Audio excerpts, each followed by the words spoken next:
I've talked at length about human action on this earth. We do some pretty heinous things due to our own selfishness, and we disregard the experiencing individuals being crushed beneath our feet.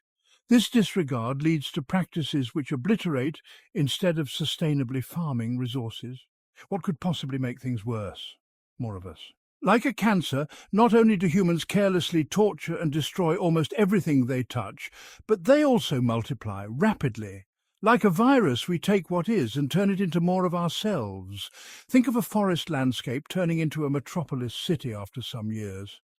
It makes sense that the primary objective and function of humans is to reproduce. However, this does not mean that this is necessarily the best thing for life on Earth. Not with the way we act right now. Not when our primary sources of nutrition stem from unsustainable practices.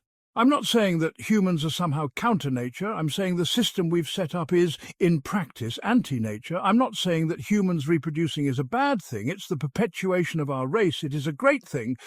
The problem is that so many humans are born into these systems, which are so devastating to our planet. Therefore, we are only adding to the force of the snowball rolling down the hill. Humans reproducing is not the problem. More humans supporting the systems which are destroying our planet is the problem. The massive spikes in the growth of human populations is a major contributing factor to the current state of the planet. 200 years ago, there were less than 1 billion people on this planet. Within the past 2 centuries, we have jumped to 7.8 billion people, and at the rate we're going, we could be looking at well over 10 billion by the year 2100. If we last that long, that is, which would be a feat in itself considering the rate we're going.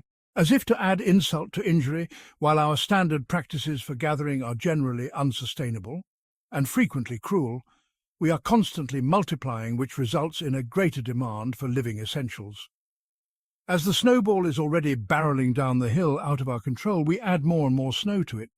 This is a very serious factor to be considered. Humans are not necessarily the problem. If there were many humans all conducting sustainable practices, this book likely wouldn't exist.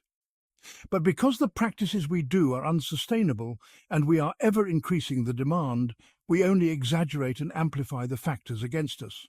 Meaning the day of our imminent dead end, spelled out by our practices, will only arrive sooner and in greater force.